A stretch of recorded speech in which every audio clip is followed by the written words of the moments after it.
I left my work about 2.5 years ago because what I thought I wanted out of being an actress just wasn't there. I wasn't finding it. Actually, I left a number of things. I left my home, I left work, I left my marriage existence, and I started a search that had always been a part of me, but I'd been trying to fulfill it outside of myself. After 10 years, the duality didn't go away. There was still me and them. There were either those, generally there were those people who were wanting to move forward and change things. Of course, the majority of the people were indifferent. And then there were those people who didn't want change and who were quite hostile to change, and I found myself becoming very hostile to them. I looked at myself in the mirror and saw not the picture I'd always had of myself of David with his slingshot fighting against Goliath, but a really vicious, determined, hostile young man. All that hostility and that wrongness that had been faced with me in my life had been completely generated from myself. The only way to deal with the environment outside of myself was inside myself. It just became so crystal clear to me.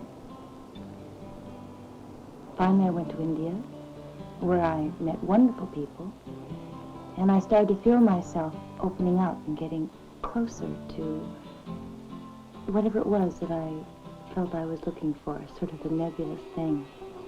So I went to India in 1968. I sold all my toys and cars and house and all the various things you acquire, and went up in the mountains for a while and was with the Krishnamurti group and heard about a woman in Delhi who's a very well-known Sufi who's known for reading you and telling you who your guru is. And she told me immediately, and when I came into her presence, that I'd been wasting a lot of time, that I should go see Muktananda. I'd never heard of Muktananda before. When I met Baba, I knew that search was over.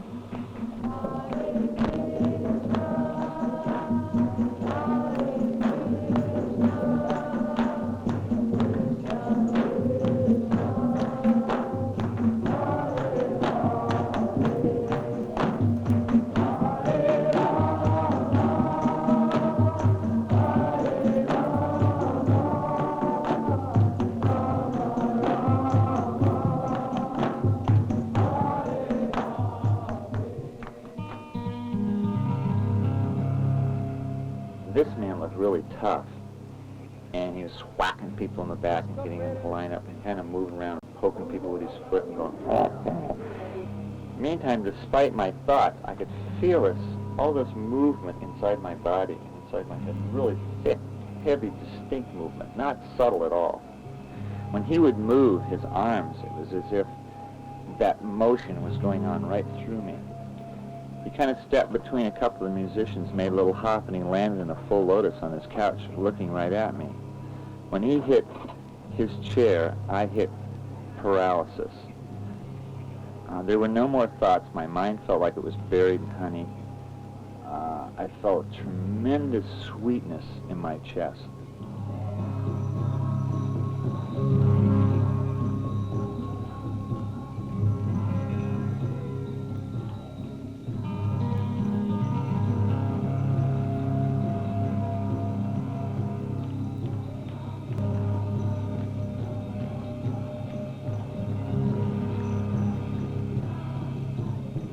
I looked at him the first day or two, and I thought, this isn't so terrific. I mean, I don't see people levitating, but I loved his humor.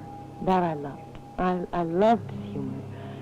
But then I started to feel physically and vibrationally, I guess you could say, a higher repetition, a heightening. I started to get hot, heat up my spine, and started to get a tremendous opening in my head. Now, like everybody else, I wanted the touch. I wanted to feel the touch on my body. That meant that I was getting it. But he looked at me the second day straight in the face. A half hour later, I was weeping, crying with joy, and experiencing something I had wanted all my life. Knowing, not wondering or yearning or wanting, having it. who one chooses to call guru, my guru or whatever, is actually God is your guru. So Swami Muktananda has given me something that gives me the direct channel to God, the direct experience with God, the personal, intimate experience with God. He's like a cosmic tuning fork. He guides you to where that still place is inside yourself, and then you can sit in meditation. He can be 3,000 miles away and you can feel that way. His description is that the entire universe is made up of energy. He describes it very much as Einstein describes it. And we all give off energy. The thing is our conscious thoughts, all of our thinking about past and future that goes on continuously, seems to act as a barrier between us experiencing that energy that's within ourselves.